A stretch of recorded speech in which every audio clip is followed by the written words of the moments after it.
My name is The Infamous Space, and today I'm going to break down one of the most insane tracks I've ever gotten to work on. This is actually a remix of one of Andrew Huang's latest songs.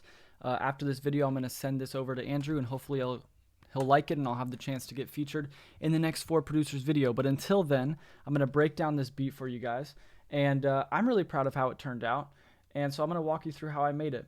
So the first thing I started with was, as soon as I heard the song, I immediately realized how much I liked the ARP. That was probably my favorite part when I first listened to it. So I knew I wanted to use it at some point. So that's the first thing that I laid down. Here it is.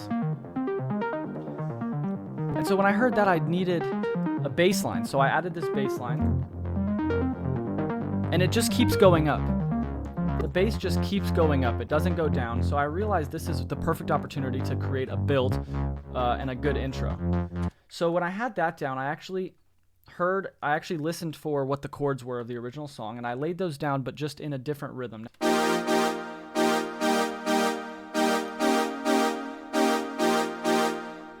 Now I really liked how that sounded. I added this kick and cymbal to go along with that. And I added this really thick and really grimy bass. So I was like, that's really cool. I was like, that would work really well for a build-up, an intro. And so that's precisely what I did. I added a few sound effects, a few risers. So I added Andrew's voice, and I kind of added a little filter to it. I've been waiting for someone or something to take me away. Okay, so I kind of automated that filter so it kind of adds to the intro. I also automated a filter for the main synth. So in the beginning, you can hear it really start to rise in slowly and gradually. So after the build-up, I knew I wanted to fake a drop, and I wanted to go into the verse, or in this case, more of the original track. So what I did was I took this same synth that I used here. I made a new pattern that was just those same chords, but there was no real rhythm. It was just straight. I put some gross beat on it, and so it sounds like this. And I put a little pause in there, and you'll see why. But I did the same thing to the bass as well to make it feel a little bit more droppy, and I even went so far as to add a whole other bass, just to make it feel even more droppy, and the bass doesn't have any gross beat on it or anything like that.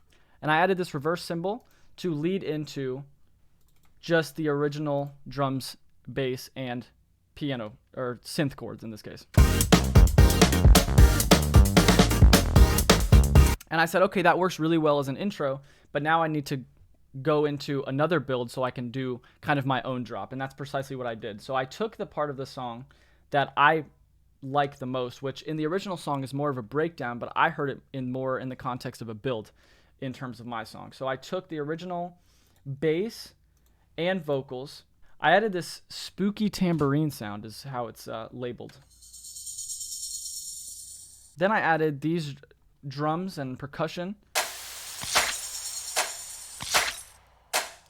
And every now and again I'll sprinkle in the original fill from the song, which I thought was just perfect. And I knew that this was a really intense build, so I wanted it to lead to something huge and open and blissful, and I knew it needed to lead to something just that sounded massive.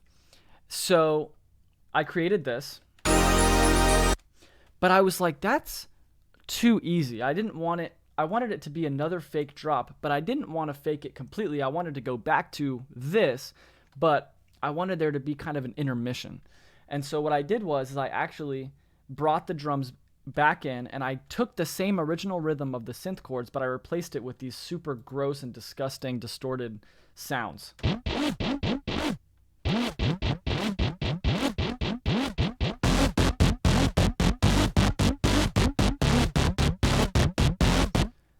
Then I took the original drums from this original song, but I added some light distortion and some serious compression. And then what I did from there was actually kind of interesting. I recorded an audio clip of my voice saying the words, "Please hold." Took that and I EQ'd it a bunch of times, and I added a vocoder, and I EQ'd it some more, and then I added some compression, and then I added some stereo, And when you mix all that together, you get my voice, but super distorted and electronic-y. Please hold. And I just thought it fit really, really well in the context of what was happening in the song. But like I said, I knew I didn't want it to just completely disappoint the listener, so I did want to go back into that big, blissful, synthy drop, but I wanted it this time to be a little bit better. So I took those same big, giant open chords,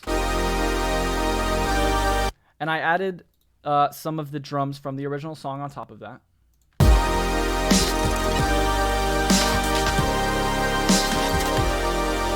But then I got to record my voice a second time, this time saying the word yeah. Yeah. And then what I did is I added some automation that plays with the filtering of that yeah. Yeah. Yeah. Yeah. Yeah. So it kind of sounds like you're taking a speaker of me saying yeah, yeah, yeah, and you're dipping it under like the ocean, which is exactly what I wanted. So I was like, okay, we can just end the track there, or I can do just a little bit more of what I really like. So I did kind of add my own little outro that uses the same chords, but I didn't use anything from the original track except for the chords. So the first thing I did to do that was I added this ticking clock sound and I sped it up as fast as I possibly could. I took the same chords from the original song, but with this Omnisphere patch.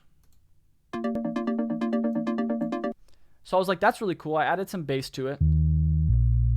Super subby and low. If you're listening on a phone, you can't even hear that probably.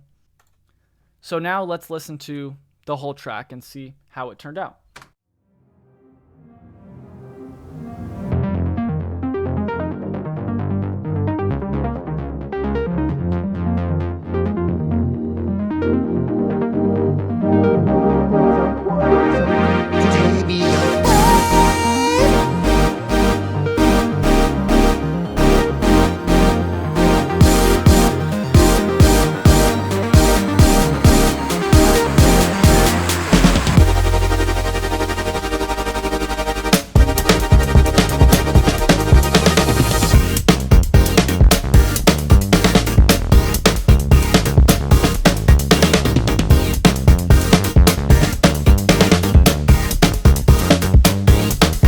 I've been waiting for someone or something to take me away.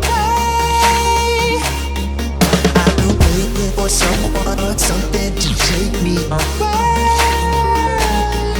I've been waiting for someone or something to take me away.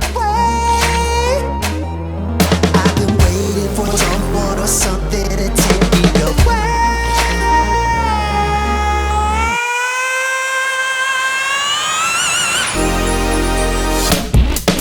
Please hold.